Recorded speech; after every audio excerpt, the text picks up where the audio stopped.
Bonjour, je représente l'équipe Green Tree de l'ARH. Nous œuvrons pour améliorer la propreté dans notre école et aux abords de celle-ci.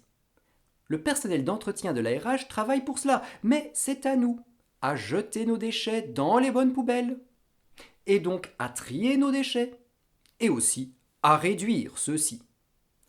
Cette année 2025 est axée surtout sur la propreté et le tri dans, d'une part, les espaces partagés intérieurs, c'est-à-dire le réfectoire, le forum, les couloirs et les cages d'escalier. D'autre part, les espaces partagés extérieurs, c'est-à-dire les cours de récréation.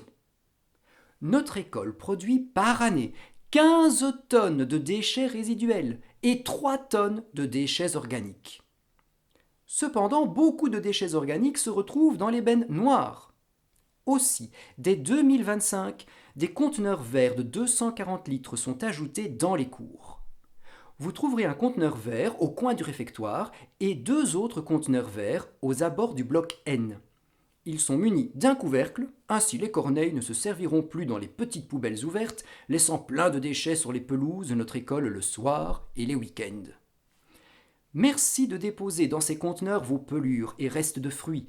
Votre petit reste de sandwich dans son emballage, celui fourni par l'école, est compostable. La serviette en papier, le cornet de frites et le cornet de pâtes, sans oublier la petite fourchette en bois. Mais pas votre chewing-gum. Au réfectoire, observez bien la banderole et les affiches explicatives. Après avoir versé les liquides dans le bac noir à anse rouge, placez les restes de votre repas dans les cercles verts. N'oubliez pas de placer les ustensiles lavables dans le bac du lave-vaisselle. Verre, assiette et couverts métalliques.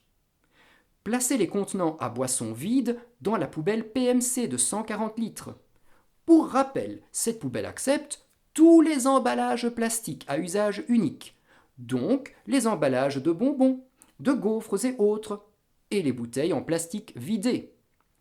Tous les emballages métalliques, comme les canettes vides. Le papier aluminium des tartines et les pochons vont dans le cercle noir, car ils ne sont pas recyclables. Enfin, les cartons à boissons, c'est-à-dire les tétrabriques. Les gobelets des distributeurs de cacao sont malheureusement non recyclables. Il faut les placer avec les déchets résiduels, dans le cercle noir. Au forum, observez bien la banderole et les affiches explicatives. De nouvelles poubelles à tri viennent d'être placées. La poubelle organique reprend vos pelures et restes de fruits. Votre petit reste de sandwich dans son emballage, celui fourni par l'école est compostable, la serviette en papier, le cornet de pâtes et la petite fourchette en bois. Mais pas votre chewing-gum. La poubelle grise reprend le papier aluminium qui a emballé vos tartines, les pochons et les petits déchets du quotidien comme un crayon cassé. La poubelle PMC reçoit comme au réfectoire et dans les cours tous les emballages plastiques à usage unique, les emballages métalliques, sauf le papier aluminium et les pochons, et les tétrabriques. Pas les gobelets des distributeurs de cacao, qui sont non recyclables, malheureusement. Chez vous, laissez-vous les restes de vos repas sur les radiateurs ou par terre? Collez-vous vos chewing-gums sous les chaises ou dans les radiateurs? Dessinez-vous sur la table de votre bureau ou de la cuisine? Alors, dans les classes, faites comme chez vous et ne dessinez plus sur les bancs ni sur les murs. Jetez votre crayon cassé et votre chewing-gum dans la petite poubelle des déchets résiduels ou collez ce chewing-gum sur le colle-ton-gomme. Jetez vos papiers brouillons non gras dans la poubelle jaune et gardez votre bouteille en plastique vide jusqu'à l'intercours afin de la jeter dans la poubelle PMC au fond du couloir ou à la sortie du bloc. N'est-il pas plus agréable d'apprendre dans une école plus propre, en recyclant mieux afin de réduire notre impact écologique?